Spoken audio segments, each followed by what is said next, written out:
Okay, it looks like we're ready to start. Good morning, everyone. My name is Jason Gregory. I'm one of the lead programmers over at Naughty Dog. And today, I'm going to talk to you guys about the character dialogue systems that we developed for The Last of Us. Now, The Last of Us, the AI in The Last of Us was really entirely revamped over the AI that we had for Uncharted. I mean, we brought over some of the technology, but a lot of it was reworked. And one of the big reasons for that was that we really wanted to emphasize stealth gameplay in this game. We needed a slower pace. We needed something that fit more into the world of The Last of Us. And as a result of that, the AI characters are on screen for a lot longer. They're doing a lot more interesting behaviors than you might see in a game that's at fast pace like Uncharted. There's been a number of good, really great talks on all of this. I hope you guys checked out Travis McIntosh's talk yesterday on the enemy AI for The Last of Us. And this afternoon, Max Dieckhoff is going to talk about the buddy AI, which is an equally fascinating talk. My talk's going to focus in on how that sort of intersects with dialogue and how dialogue supports both of those AI systems. There's also a great talk by Jonathan Lanier on audio technology. Unfortunately, if you're here, that means you're missing it. I'm sorry. It's right across the hall. If I get really boring or if you're falling asleep, I guess you could just go over there. I don't know. But anyway, so I definitely recommend checking it out on Vault. All right, so let's take a look at some of the requirements of the dialogue system for The Last of Us and how they differed from the requirements on Uncharted. So first, let's take a look at where we came from. In the Uncharted series, the AI, while it was a lot of fun and very addictive to play, it was really relatively simple in terms of its overall state machine. There were really only two states. The AI were either unaware of the player, doing some ambient behaviors, or they noticed the player and combat broke out and all hell broke loose. Now, because of this, the dialogue system in Uncharted, it was a reasonably complex system, but it was sort of limited in scope because we only had to play individual lines on individual characters. So during, for example, an in-game cinematic, we might ask a character to say a line, or there might be a back-and-forth conversation, but it would be very scripted out, and it would always play out the exact same way every time. And in battle, we would have battle chatter, but again, it would just be individual AI characters calling out lines like, I'm out of ammo, or I'm flanking him, or there you are, airplane man, or whatever line that we chose. So because of this, we set up an API that was basically a fire and forget system, where you could play single lines on single guys. And we had a number of systems that allowed us to provide a wide variety of different character voices for those characters, and things to prevent them from saying inappropriate lines at inopportune times. For example, playing a hit reaction, you don't want the guy to say, I'm out of ammo, while he's reacting to getting hit by a bullet. So how does this differ in The Last of Us? Well, the AI state machine is about 2 times as complex in that we have now 4 states instead of 2. But more importantly, it's possible to transition back and forth between these states. So for example, when they're unaware of the player, they're doing their ambient behavior, the player can, for example, throw a brick or a bottle and distract them, right? And when that happens, they notice it and they'll go and check it out. They'll say, what was that? And if they don't find the player over there, they'll just return back to their ambient behavior. So this means that the characters are on screen, obviously, for longer, and we need them to do something interesting during that time. So we have to have them be capable of having a dynamic conversation that's interruptible. Now, once combat breaks out, we have a similar kind of 2-state system where there's full-on combat, where they're aware of where the player is and they're actively trying to kill him, trying to shoot him, trying to close in, flank, melee, and so on. But the player can lose the AI. They can break line of sight, skirt around to another side, and the enemies will close in on the position that they believe the player to be, and they don't actually cheat when they do this. They think that he is wherever they last saw him. And if they get there and find that he's not there, what do? Well, they then go into a search behavior where they start trying to ferret out the player. And again, search and combat can go back and forth. Also, the buddy AI in The Last of Us was even more important than it was in the Uncharted series. And as a result of that, the buddy AI required a lot more rich dialogue, and we really needed to cement that relationship between Ellie and Joel. So the dialogue system was pushed to its limits in that way as well. So here's sort of a list of the requirements of our new dialogue system as we started to approach it for The Last of Us. Things like being able to telegraph the state changes of the AI, being able to provide conversations between enemies that can be interrupted and that can be dynamic based on what the player has actually done. They can actually react to the player's actions. We also wanted to provide location cues. Now, so this is very interesting. In The Last of Us, as you know, because you can skirt around and positions of the enemies is a very important thing. We needed to, A, telegraph where the enemies are to the player, and B, we wanted to sort of telegraph their perception of the player. So when they notice him, when they've lost him, and so on. And the positioning of audio became very important. Now, Jonathan's going to be speaking about a portal-based system that we did with our audio, which allows us to model the fact that, for example, if a sound is emitted in a hallway and there's a door down the hall, you actually hear the sound from the door, not from, you know, the direct line path. I won't talk about that in this talk, but it's a really neat technology. You should check it out on the Vault when you get a chance.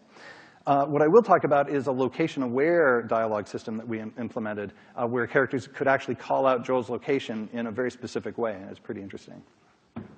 So let's take a look at just some examples in-game of the various roles that dialogue plays, and just watch for the text that's overlaid on the video so you can know what to listen for.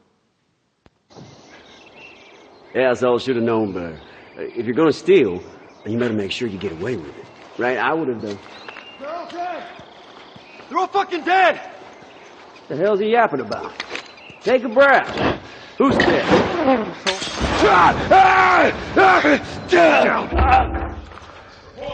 South clear! North clear! Hold your position!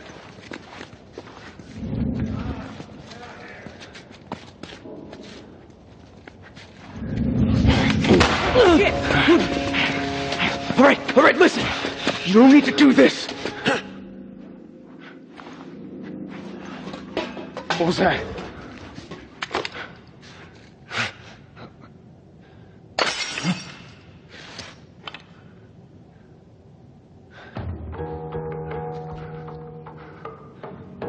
I'll check out this area.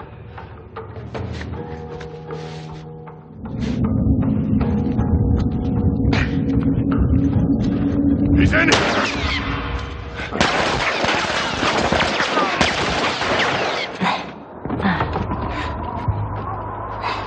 Really killing her? David said he wants her alive. He doesn't get to make that call. James told me it's the girl from the university. How many of our guys were killed there? Oh, shit. I didn't know that was her. Screw David, then. I ain't taking a chance with this. I hear hunters. Yeah, me too. Just keep it down while we're going through this area, okay? We're up all night. Turn around! Let's go! Look out! I got him!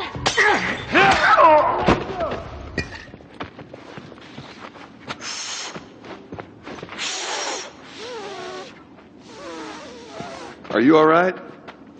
I'm trying to learn how to whistle. You don't know how to whistle. Well, does it sound like I know how to whistle?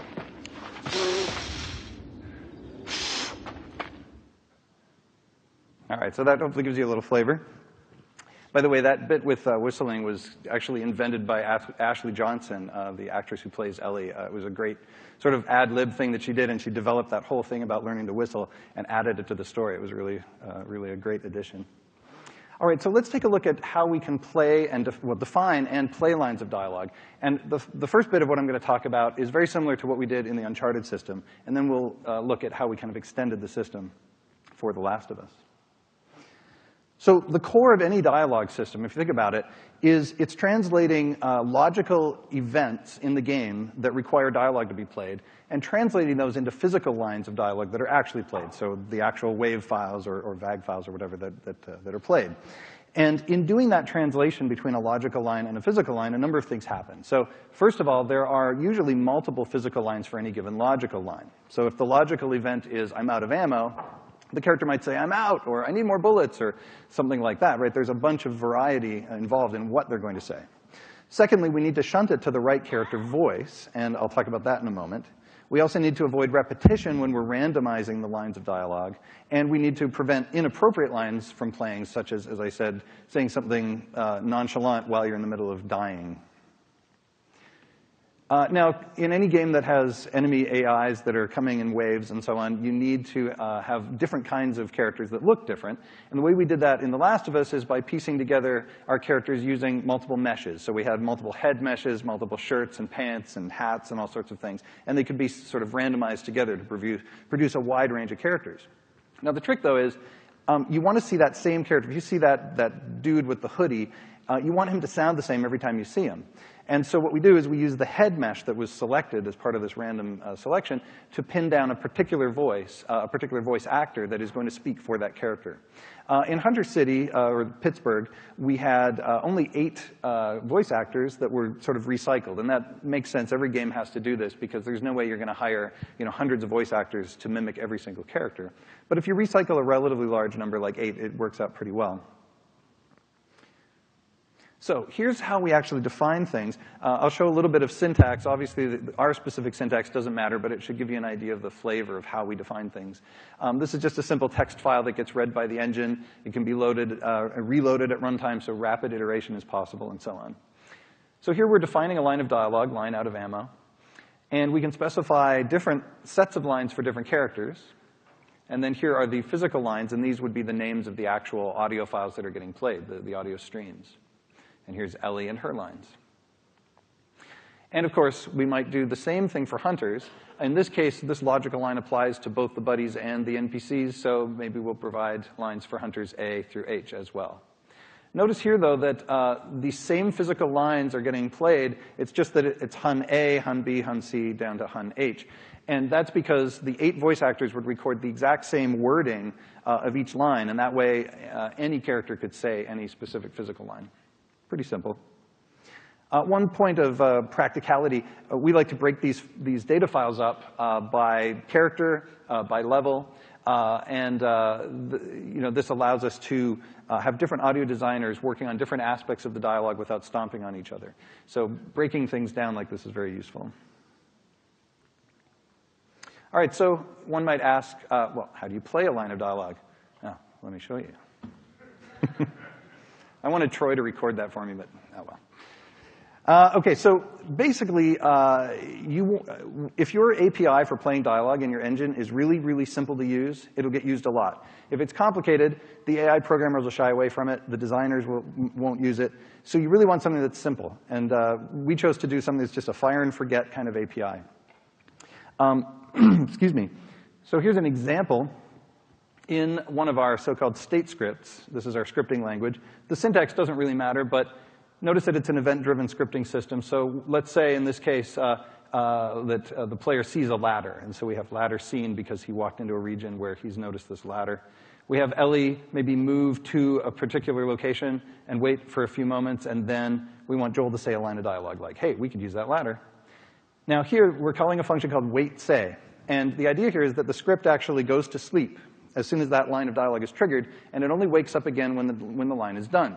This allows us to not have to hard code durations into our script. It's just naturally going to wait for however long that particular audio line is. And that also works for internationalization, right, localization, where the line might be very different in length for the different languages.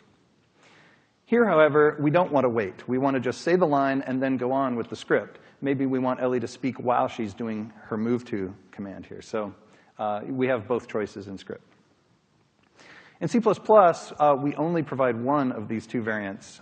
That's the one that doesn't wait, because there's not an easy way to put our C++ code to sleep, and it fits more naturally into the AI code to be able to just do these fire and forget calls. If you do want to wait for a line of dialogue to be done in C++, there's an event that's called when the line is done, or you can simply sit there and poll and ask the character, hey, are you done yet? So it's pretty straightforward. Obviously, just a few implementation details. When a character has multiple physical lines that they can say for any given logical line, we need to prevent repetition. And we might also want to control probabilities of these lines. So let's just look briefly at how we do that. Again, it's very straightforward. What we do, now what you could do, right, is you could just call rand, right, or whatever your randomization function is in your engine. The problem with that is it'll give you a random selection of lines, but it very easily could provide or produce repetition in those lines. So what we did is we just pre-shuffle the lines and then play them in order, just play them sequentially. And the only thing you need to do is anytime you make a new shuffle, you just have to make sure that the last line that was played of the shuffle order doesn't match the first line of the new shuffle, and then you never have a problem with repetition. Now, you might want to provide some probabilities.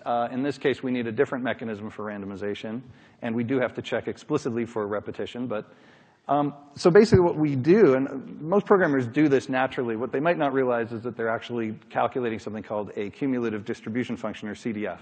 That'll make your math teachers happy, but you don't have to worry about it. Basically, all we're doing is we're taking the probabilities of the lines in some predefined order and adding them up and creating a stair-step function like this. Right? So if the probabilities are 0.2, 0.2, 0.35, and 0.25, that's our stair step. Then we calculate a random number from 0 to 1, and if we just search down until we find one whose cumulative probability is less than that value. So in this case, we choose A, but in this case, we walk along and we eventually choose C. Pretty straightforward. Okay, so I mentioned that we have to provide a way to prevent inappropriate lines from playing. And the reason for this is that we're going to be retrofitting these dialogue requests into our existing AI code. Usually, you don't know what kinds of dialogue you want until the AI is solidified. And the AI, I mean, anybody who works on games knows that your AI is going to change over and over. You're going to be iterating right up until, you know, the last few months of development a lot of times. And so you need to be able to just pop these things into your AI code at appropriate locations. That means that there might be lots of conflicting requests coming in at the same time. You might have one bit of AI code that's saying, hey, I want to say my normal ambient line of dialogue, and meanwhile another one is saying, no, no, no, I just got hit by a bullet, so play the hit reaction. So the way we resolve this is by simply giving lines priorities. This is a simple example. We actually have a slightly more complex priority system than this just to deal with certain special cases. But basically, you have efforts at the very lowest priority, things like grunting when you're vaulting over something or jumping. You have AI battle chatter. You have in-game cinematic things that actually trump the battle chatter if it comes up.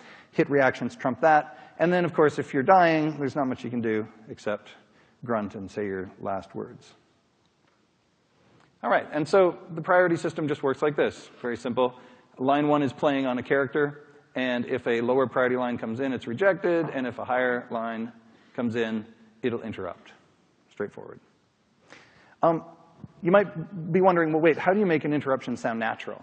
And we actually, in a way, kind of overthought this a little bit at first. We talked about a bunch of different ideas, like trying to do a glottal stop, right, which is where you sort of suddenly stop speaking, or perhaps having lines overlap and having one character show some indignation at being interrupted and so on. But at the end of the day, keep it simple. It turned out that by just cutting off the line of dialogue abruptly, it worked great. For most of our situations. Now, your mileage might vary. It depends on the type of game. But usually, you're in a heated battle, and just cutting it off is all you need to do. All right, so let's look at how we evolved this for The Last of Us. We needed, as I mentioned, to provide conversations, and we wanted them to be interruptible and so on. So let's look at a few examples in the game of this, and then we'll see how we did it. Oh, I'm sorry. What was that? Oh, no. Ellie, get down. Where did you learn to shoot? Man, You had an entire flock and you hit nothing. I'm about to hit you. Wow. Yeah, you're really upset. Well, if you want some lessons, you know, I'm more than willing to help you out. Yeah, whatever.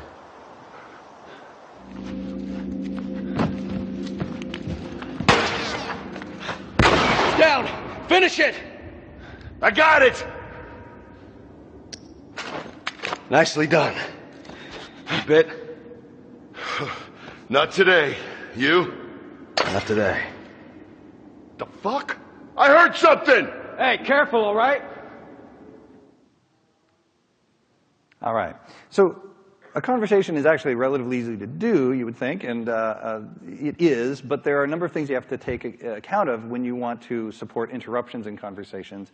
And so we chose to do it a way that allows us to do some of the more complicated things we wanted to do. So here's a really simple conversation. We've got two different characters back and forth just speaking some lines. And the way we would define that is by using another data file that actually splits the conversation out into segments or individual sort of lines in the back and forth, and links them together. So here's a conversation with 2 segments.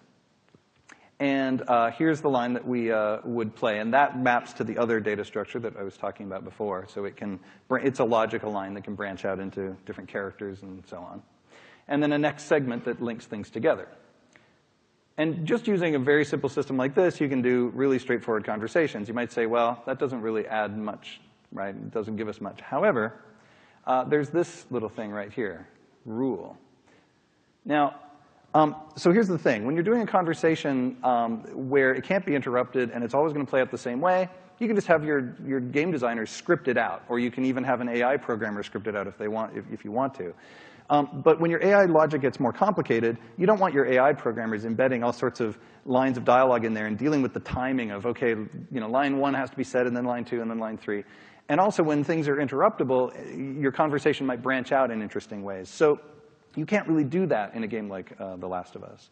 So what we did is we actually got some inspiration from a great GDC talk, GDC 2012, by Elon Ruskin of Valve. They had implemented a really neat-looking rule-based system, and we decided we would take some of those ideas and integrate them into our system. So I highly recommend you check out this talk on the Vault if you can. Or actually, no, it's on Valve's website, so you should be able to get access to it. All right, the basic idea of their system, and the one that we've used in The Last of Us, is to allow audio designers to write rules. And these rules are just simple expressions, the Boolean expressions that evaluate to true or false. And they're written in terms of something that we call facts in a fact dictionary. Now, we could have just said, you know what, we're going to provide a scripted interface for this, and we'll let the sound designers call any function in the engine that they want in order to get data from the AI. But that leads to a number of issues. First of all, it's sort of a daunting task for the sound designers who really didn't have a lot of scripting experience to have to learn the entire scripting language and figure all that out. Number 2, it gives them not an easy way to sort of see what's available to them. And it's also got some performance implications if you're allowing them to call things that might be, might have a big impact on performance.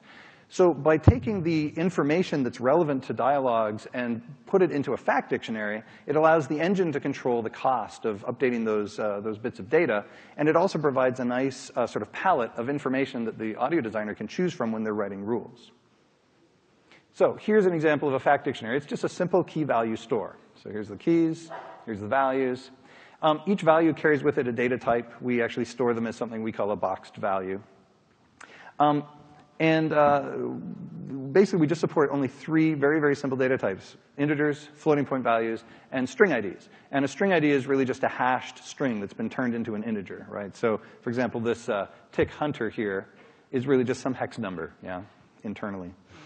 We use a single tick in our scripting language to represent these string IDs, so that's why you get these little ticks in front of everything. And of course, the keys in the dictionary are all string IDs. All right, so a rule then is really just a collection of criteria, and each criterion is really just a fact ID that tells you which fact you're checking, and some operator, comparison operator, and some hard-coded value that you're checking against. So here's a really simple example. Health. Maybe my health has to be more than 50%. Maybe this only works in Hunter City for some reason. And it only works once the enemy count has been reduced to less than 3. Now, these individual criteria are combined using a Boolean AND. And if you want to do an OR, as I'll show you, you can just branch out into other conversation segments or have multiple rules inside a single conversation segment. Now, we actually support a couple of different kinds of checks. We can do an existence check, just is this key in the dictionary or not? I don't care the value at all. I just want to know if it's there. We can also do integer equality checks.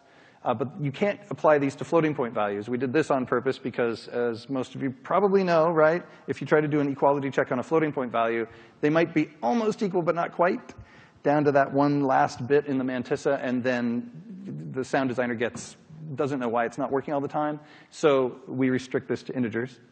And for integers and floats, of course, you can do range checks. And we support simple less than, greater than, and min-max kind of range checks. All right, so here is a little example with a rule. And we just select different lines based on whether the speaker is Joel or Ellie. And here's that in the game. Get him!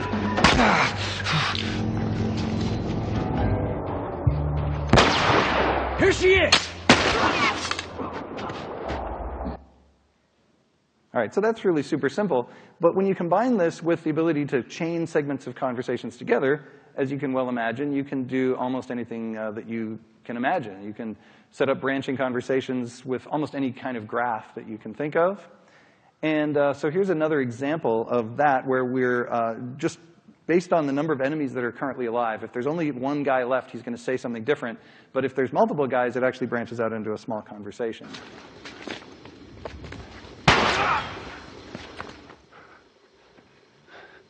Damn it. He's got to be around here somewhere. Fuck. I'm going to check out this area. And you guys, search around in here. Where you at, motherfucker? I'm going to find this asshole. Come out, you coward.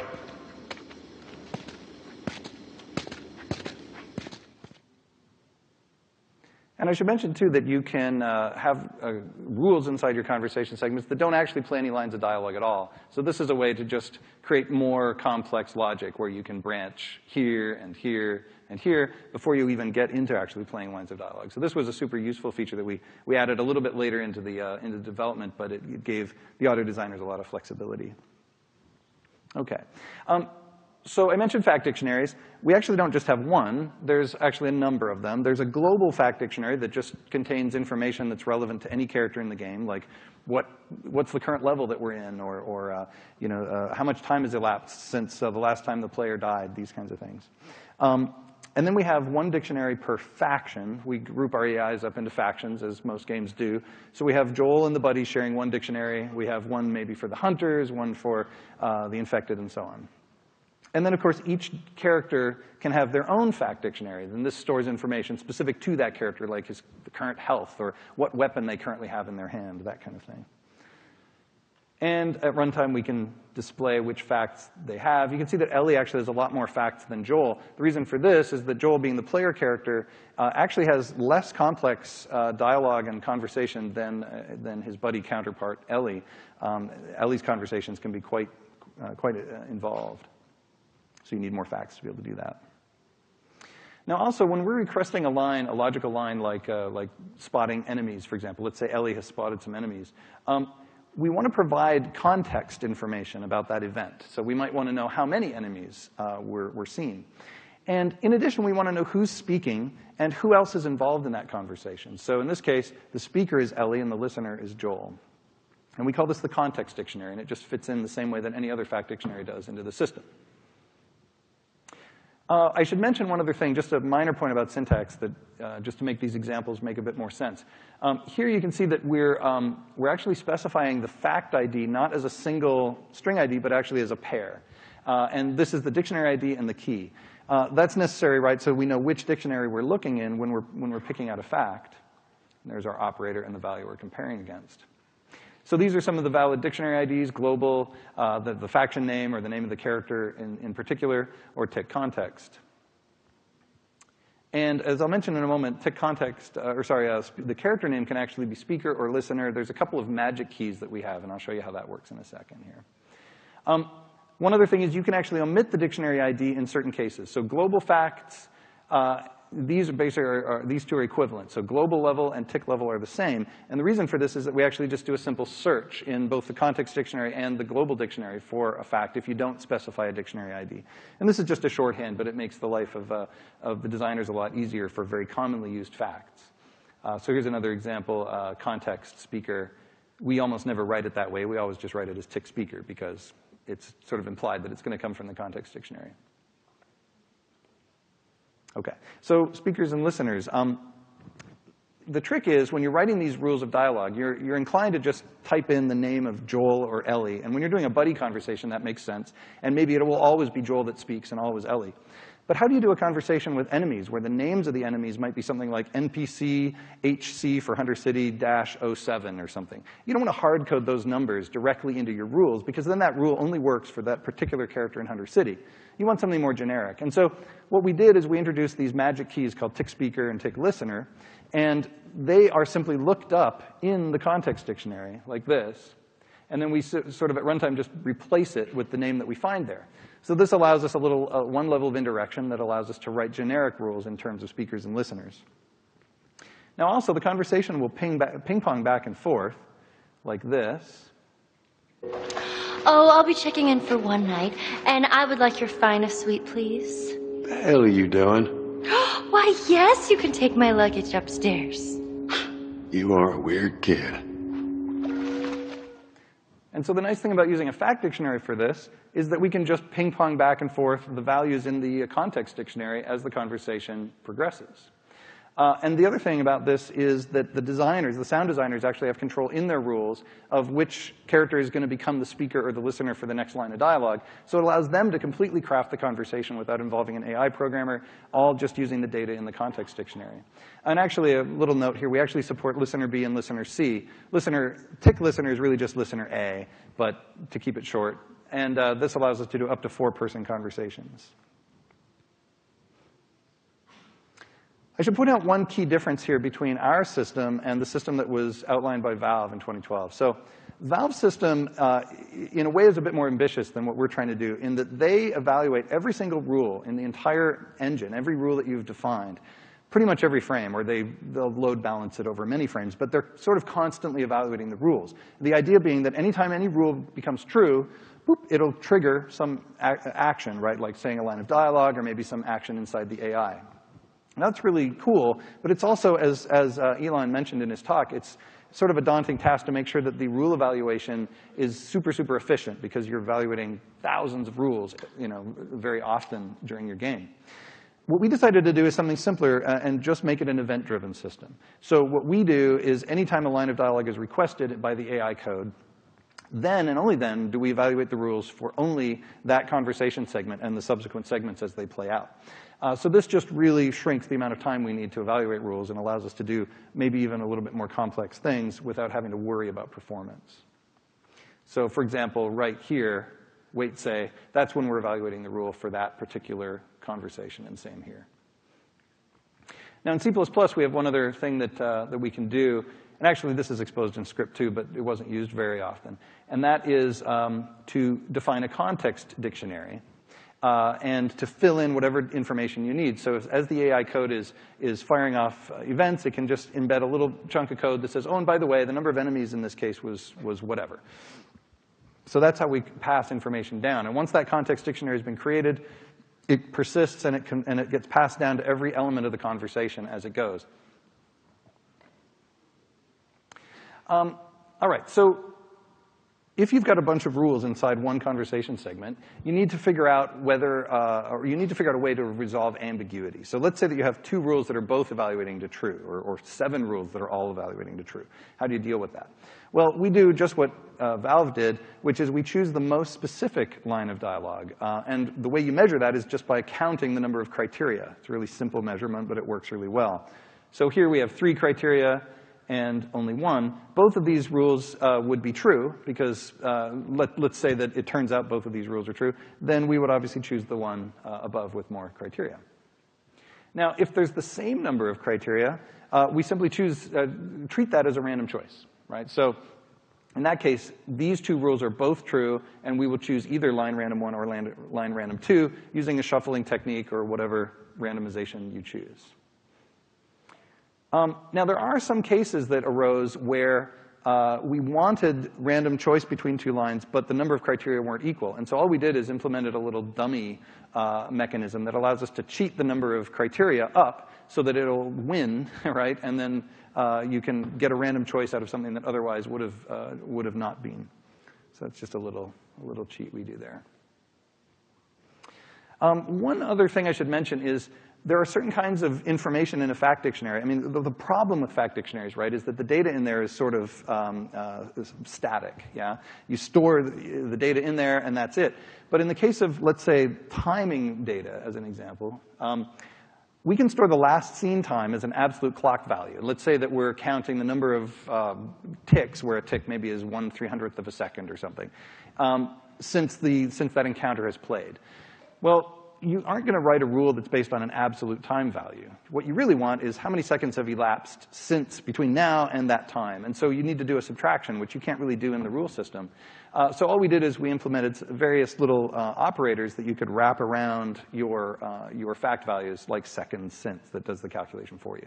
And it turned out that was all we really needed. One last thing to mention about this system is that we have what we call rule side effects. So anytime a rule evaluates to true within a conversation segment, whether it plays a line of dialogue or just branches off to another segment, we have this on play, which is an arbitrary chunk of script code that can do whatever it wants. And one of the things it can do is it can store information into fact dictionaries. So this allows rules to be self-modifying or to sort of update as things go along. And so this allows us to, for example, say the first time a line plays, do one thing, and then store that value in the dictionary saying, yep, we played that line, and now the next time around it'll be different. Or we might increment the number of times that it's been done, or these kinds of things. But it's an arbitrary piece of script code, so you can do anything you want here, including sending messages to the AI, or triggering an in-game cinematic, or whatever you want to do. And by the way, all it's doing is just looking up in the context dictionary, and then that value is getting read back. So here's another example of just what this rule system allowed us to do. In this case, depending on the player's actions, the conversation here is going to play out quite differently. Hey, you got a second? Yeah. I just want to say I'm sorry about Tess. That's it. I won't bring it up again. Ellie, you don't need to worry about me.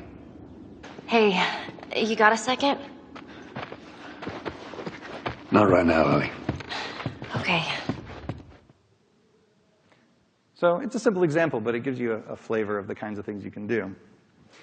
Now, when you have a system like this, very quickly you put this in the hands of the audio designers, and it gets crazy because they love it. They start filling it up with huge amounts of data. And pretty soon you've got tens of thousands, hundreds of thousands of lines and thousands upon thousands of rules. So how do you manage all that, and how do you debug what's going on? Well, we just implemented some very simple tools at runtime. And this is just something we always do. I guess every developer does it, just to allow us to see what's going on. And one of the simple things we did is we just log a bunch of details about each request that's coming in and whether rules are passing, or if they're failing, we actually print out why, like which fact was responsible for that line failing. And there's also the context facts are printed here, and you can see the other facts at runtime like this. So using just these simple tools, you can pretty quickly figure out what's going on. One other thing we did is in our in-game menus, we set up a system where every conversation, literally that's defined in the entire game, was available in the menus to play. So you could go and select a character and just tell that guy to say a certain line of dialogue. So this is really useful because sitting around waiting for the AI to do what you want it to do can sometimes be frustrating and tricky. And so just play it and see if it works properly. That usually works, although there are some issues with, if the facts aren't correct in the dictionary. So we had a few systems for allowing them to play like a script that would set up a certain set of facts, and then you could test that scenario. I did mention interruptions in our conversations, and I wanted to show you a little example of that and talk a little bit about some of the idiosyncrasies of getting interruptions to work properly when you've got multiple people involved in a conversation. Oh, shit. Get down, How many is that now? 5 just this week. Hey, I'm not complaining. I bet you not. Hey, what was that? Yeah, what the hell was that? All right, so using the system that we did for Uncharted with the priorities still works, but there's a few things you need to take into account. So let's imagine first that we have a two-person conversation, and a line comes in. This is just like the Uncharted system. It's at a lower priority. It's overlapping the person who's talking, and so we say, no, sorry. And likewise, down here, lower priority, bye-bye. If a line comes in that's higher priority, we interrupt. But we have to interrupt the entire conversation, or, well, not always. So this is an interesting point, too. Sometimes you want to just cut off the whole conversation. Let's say it's that we noticed the player. We were having an ambient conversation like you just saw. And if you notice the player, then everything, you just want to cut it off, and boom, you're right into the combat. But in other situations, you might want the other character to continue. For example, let's say the player does a stealth kill on one of the guys. And so we actually have situations where there'll be a back-and-forth conversation going on. You stealth kill one dude, maybe while the other one is talking. And then when he's done, he sort of waits for a while for the other guy to speak. And if he doesn't hear the other guy speaking, we actually send events back and forth to say, yeah, OK, the other part of the conversation was played. If he doesn't receive that event, then he actually branches off in another part of the conversation where he goes, dude, you OK? What's going on over there? And then he'll go and investigate. So sometimes you want to interrupt, sometimes you don't. But the key here is that you need to track at runtime all the people that are involved in the conversation. That's why we have speaker and listener in the context dictionary. So the system actually has a concept of the conversation as a whole, not just the individual lines. Likewise, if lines come in while one of the characters is waiting for the other character to say his line or her line, we want to apply the same kinds of rules. So here, this is rejected because the other character is speaking. And likewise, here, it's a higher priority line, but because it's coming on top of the conversation as a whole, it still interrupts things. OK, so in a nutshell, that's what we used. That's the technology. It's not super complicated. It's not rocket science. But giving our audio designers the tools they needed allowed them to just go crazy and really flesh things out in a realistic and awesome way.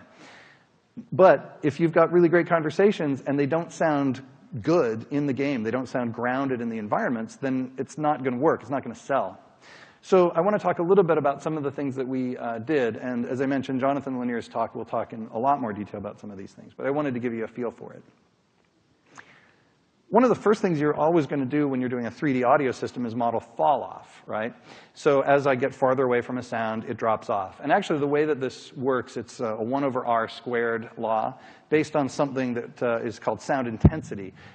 Now, human perception of sound isn't quite as simple as you might think. It's not related directly to the pressure of the sound waves in the air. It's actually related to the square of that. And there's a bit of math involved. But basically, things fall off as 1/r². There's also another interesting aspect of this, actually, which I'll talk about in a moment. But different aspects of the sound, like the high frequency and low frequency components, actually drop off at different rates. And we model that as well. But for the purpose of dialogue, the problem is that if you use that kind of a fall-off curve, that realistic fall-off curve, your dialogue sounds very realistic as the character moves away from you, but you start being unable to understand what that character is saying. Now, in a game like The Last of Us, pretty much all the dialogue that's going on conveys some information, right? So if the enemies are saying things, they're talking about their perception of Joel, whether or not they're going into a search behavior, and so on. And they're telegraphing things that the player really needs to hear. So we wanted to be sure that every line of dialogue would be audible, no matter how far away the characters were. And so this is that sort of ever-present fight, in the game industry between realism and gameplay. And in this case, we chose gameplay. So we said, forget the fall-off curve. We're going to invent our own fake fall-off curve. It falls off sort of slowly near the listener, a little bit more quickly in the mid-range, and then slowly again in the distance, allowing us to provide the sense that they're either close or far away, but not having it attenuate off to the point where it was illegible or inaudible, I should say. Excuse me. Another thing we did is in The Last of Us, for all of our sounds, including conversations, is we modeled the way that sound propagates in the game. Now, we didn't actually model it, but we did some things to provide that illusion, if you will. So as you probably know, sound has multiple paths that it can take from a sound source to the microphone or your ear. It can take a direct path or an indirect path where it bounces off of the objects in the environment. And this actually gives rise to 3 different kinds of sound qualities, if you will. There's what we call a dry sound, which is the direct path. And that sounds kind of dead, right? It sounds just very like you've recorded it in a padded room. Then we have echoes, and that's when a sound is bouncing off and coming back to your ear, and your ear is perceiving it as a distinct copy of that sound, right? The whole echo, echo, echo.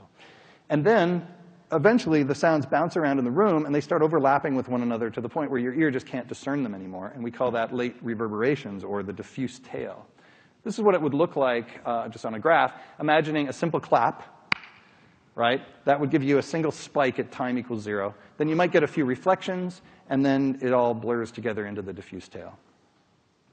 So the trick is, how do you model that without actually modeling the path of the sound? And there are some tools that allow you to do that kind of modeling, but it's very compute intensive. So if you think about it, all that really matters is what gets to your ear, right? So if I'm in a particular environment, I'm going to generally hear a certain amount of echoes, a certain amount of diffuse tail. The shape of that diffuse tail is going to be a certain way.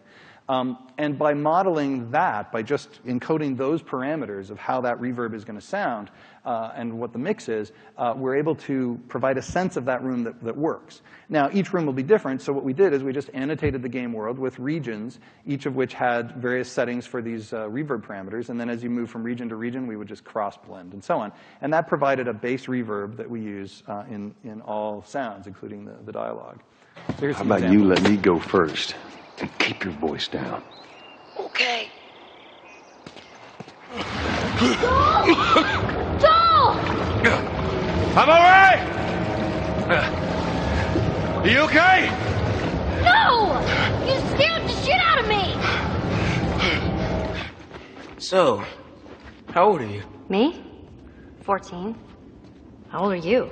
The same. Oh, you're 14, huh? I'm close. All right. We need to get back out, find that bridge. Tell me where to go.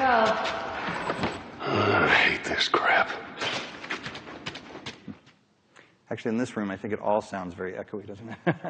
Anyway, you get the idea. Play the game, then you'll know. Okay. Another thing we did is we want to model when objects are blocking sounds. And there's actually three sort of categories of blockage. The first one is occlusion, where both the indirect and direct paths are blocked by a wall, let's say.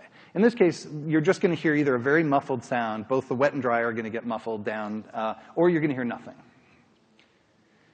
There might be an obstacle in the way of the direct path, and yet there may be a free indirect path. In this case, what we do is we attenuate down the dry component of the sound while allowing the wet component to still come through. And as Jonathan will talk about, we also model the fact that that wet component is going to come from that doorway up above and below rather than directly through the wall. And that gives you a sense of direction and also makes it sound as though the sound is muffled in a realistic way.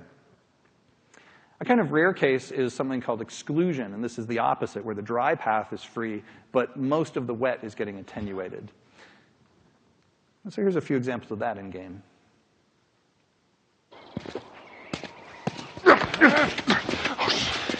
Take it easy, man, all right?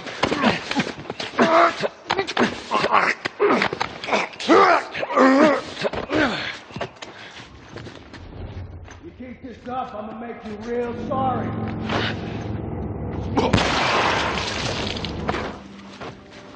Son of a bitch!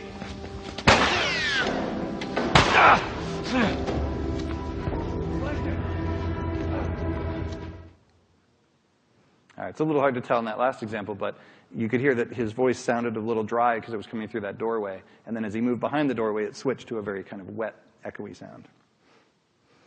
All right, another thing that we did in The Last of Us that I found, that all of our, our audio designers found really interesting as well, is the ability to call out locations for the player. This serves a gameplay purpose because it lets the player know whether or not he's been seen, and also just provides some realism. So here's an example of that. Behind those windows! Behind the car! Behind the couch! These guys really shouldn't be calling that out. It just gives them away, doesn't it? Oh, well. All right, so the way we did this, again, not rocket science, but really simple, but very cool, the results. So let's say that we have an environment like this. This might be the 7-Eleven towards the sort of early beginning of the game where the truck crashes, right, and they're inside the 7-Eleven. And what we'll do is we simply annotate the region. Here is the 7-Eleven store, and here is the street. We call these general regions because they provide information about just large categorizations of the space. We want to get a little more specific, so we implement some additional regions that we call specific regions, like the soda machine, the counter over here, maybe the car out in the street, or a tree. Now, what we're doing is we're basically, any character in the game is simply noting which regions they're in. And it knows what general region he's in and what specific region that he's in. And those become facts in that character's fact dictionary. This allows us to basically choose appropriate lines of dialogue based on that. And here's how it works. So let's say Joel is in the store and behind the counter. If an NPC is in a different general region, then we actually just forget about the specific regions and we just call out the general region. And we say, hey, he's in the store. But if the NPC is in the same general region as the player, then we can revert down to the specific rules and say, he's behind that counter. So just by using this very simple mechanism, we were able to get some, I think, really realistic and intelligent-sounding dialogue out of the characters that was relevant to what's going on in the battle. All right, so this sort of concludes my talk. I'd just like to give you a sense of some of the future directions we're thinking of going and some ideas for you all as you implement similar systems in your own games. I'd like to explore this handling of interruptions in further detail. We think that there's some richness to be had here. The idea, for example, of having conversations slightly overlap or having one character actually show a little indignation might actually be cool in certain situations, especially in, for example, idle ambient conversations. Maybe doing the glottal stops. Maybe injecting a little line, a little snippet of audio, that kind of thing.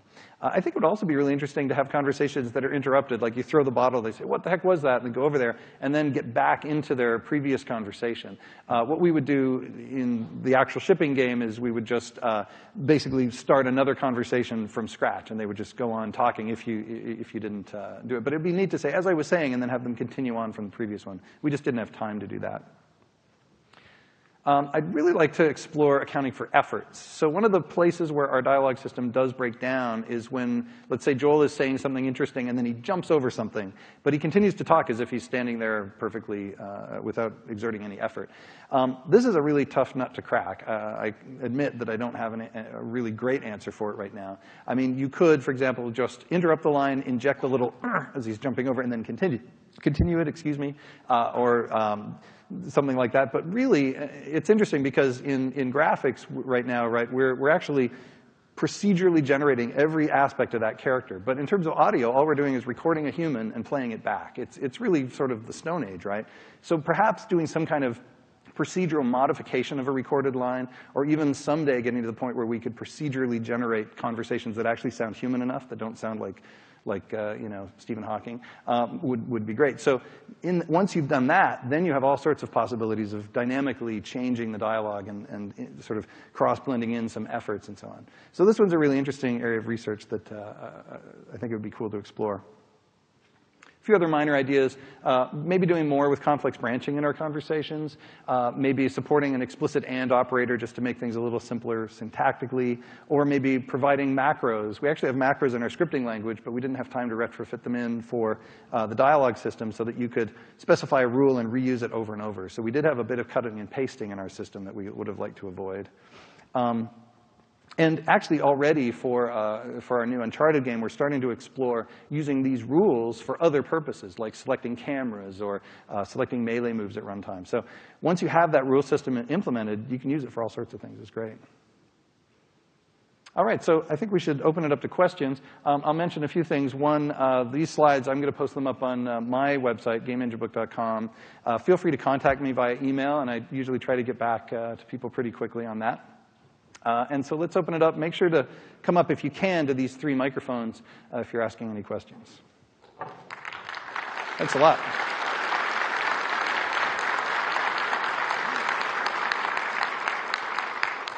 Could you talk a little bit about the evolution and the chronology? How many of these things were in pre-production and in concepting? How many during implementation? And then how many might have been late polished things? I'd love to get a sense of how that evolved. Yeah, that's a great question. Definitely. We actually, early on, the dialogue system, I mean, we did have the Uncharted system, so we were able to use that to call out lines, but the conversation system hadn't been fully developed yet. And what we did is we actually used, a lot of times, because we wouldn't have recorded lines, we would just use these in-game text, right? So we would just pop up text saying the various lines. But I would say that pretty early on, we were thinking about how conversations would support the AI. And so, yeah, it started pretty much in pre-production as far as getting stuff spec'd out, but it evolved over the game, yeah. Hey, can you give a bit more detail about how you guys marked up the specific and general regions, like the couch or, yeah? Oh, sure. I mean, do you have, like, specifically, what Well, are you was it interested a in? volume, or was it something that was attached to the object? Oh, or gotcha. How was that done? Yeah. I see, sure. Yeah, very good point. So in our engine, we just have a general region system, which is, the regions are just defined as basically a set of planes that define a volume. And so we can use that, and we use that for all sorts of things, for triggering in-game cinematics and so on. So it's actually a really simple matter of just placing these regions, and we have a tagging system in the engine for anything, and so we just put tags on to say, this is the general, this is the specific, and we just laid out a set of defined names so that the audio designers would say, okay, here's your choices for the specific, here's your choices for the general, and then go to town. Cool. And just as a follow, so it didn't actually come with the object. So like every time they placed a couch, they had to replace the. That's a really good point. No, it is possible in our engine to parent things together, and so you can make sort of a prefab couch that has the region associated with it. And we did that also for like traversal. There are these things we call traversal action packs that you could hook onto the couch and they could climb up over the couch, that kind of thing. So yeah, that saves a lot of effort, definitely. Cool. Thanks. I'm curious if you ever felt the need for conversation visualizers, or if that just ended up not being necessary. That is a very good question. Early on when I was starting to do this, I actually imagined that we would want to put a diagram up much like I showed, right, with the timeline and so on. It turned out we didn't need it.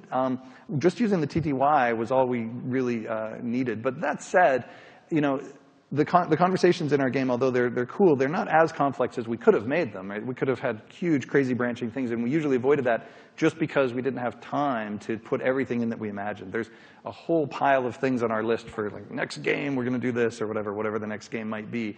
So so there's maybe when we get even more complicated things we'll want a visualizer, and that's the way we do things at Naughty Dog generally. Is necessity is the mother of invention, and so we'll only make the tool when we really start needing it, when people are feeling bogged down. Yeah, going back to that this tree for your dialogue or your conversation, would you go back after each step through that tree, go back to the root and travel down to find the next piece, or would you return back to that node and traverse that subtree? Right. It's basically what's going on is it's tracking where you are in the tree as you go, and so the rules are evaluated for the root, and then let's say it goes to branch A, then the rules are only evaluated for A at that point, and they branch on. The reason for that is that once line 1 has been said, usually it may not be relevant to go back and say some totally unrelated branch. But it's a good point. There might be cases where we might want to loop back around and just reevaluate the whole thing. And you could do that now in our system by setting a next segment pointer to point back to the beginning and then reevaluate. But we found we didn't need that for our cases. Hey, in regards to your dictionary of facts, is that something that you guys determine at compile time or runtime? Like, are you guys adding and removing facts as the game progresses? Yeah, it's all runtime, and actually the reason for that is twofold. One, the AI needs to be able to populate that and change it. Like my health, for example, needs to constantly be changing. The set of keys that are allowed in the dictionary is also not fixed at compile time because they're just string IDs. So they're literally just strings that have been hashed. So it becomes very, very flexible. And it means, actually, that audio designers can just invent their own keys and stick them in the dictionaries without the programmers ever even knowing. And that was great. They did that a lot. And actually, there were a few cases where I looked at something, how did you guys do this? And I looked and, that's cool. They just invented a fact that I wouldn't have even thought to do. So, yeah. Okay, that's awesome. Runtime's the way to go, yeah. Hey, just one of my things was just about bigger picture general frequency. I feel like you guys just nailed like how often people are talking, and I'm working on an adventure game kind of thing. We carpet bomb with a bunch of VOs and stuff like that, and then it's like, oh, there's too many. You remove a couple and say, oh, now they're never talking. Was it just replaying the game and just going back through like that, or was there like a magic number like, hey, it's been 12 seconds, that's too long between VOs? Like, how was... Right. Yeah. Yeah, no, that is a really, really good point. And I would love to say that we're just all like mega brains and we just knew and we did it right, but no. Everything we do at Naughty Dog, it's all iteration. It's all blood, sweat, and tears. And so we literally just played encounters over and over again. And I mean, Max will be talking about this in his talk this afternoon, but he would sit down with Bruce, our game director, and they would just go over and over the same encounter, trying to tweak how often things are playing and spacing and so on. And then Neil would be writing the arc so that, the arc of the story, so that when there's a tension and then you want something that relaxes you for a while and so on. So the whole thing was very carefully crafted, but it took a lot of effort. Yeah. So no easy shortcut. No easy shortcut, sadly, yeah. Maybe someday tech will answer that problem, but I doubt it. Hello. So do you think the rule-based system would be a good basis for an interactive conversation system where the player selects the next line? Or would you ultimately start hitting limits on how complicated you could make the entire conversation? Well, I mean, I think it boils down to, so if you imagine, you know, I don't know, like an RPG-type game or something with really big branching conversations, the fact is, at some point, an audio designer and a writer need to get together and figure out what all the possibilities are. Once they've done that, you just encode that in your rules. So yeah, I would say yes, you could totally use this for an interactive system. It really just boils down to how do you manage all that data. And our text file system works pretty well, but maybe when you get really complicated, as the other person was saying there, it might be a good idea to have some visualization tools or some other UI overlaid on top of those files so that you could manage it better. But yeah, I think it would be fine. Okay, cool, thanks. Hello. To what extent do you share the facts with translators and voice directors for localization versions? Now that's an excellent question too. So there's a whole untapped area here of having different things happen depending on what language you're playing in.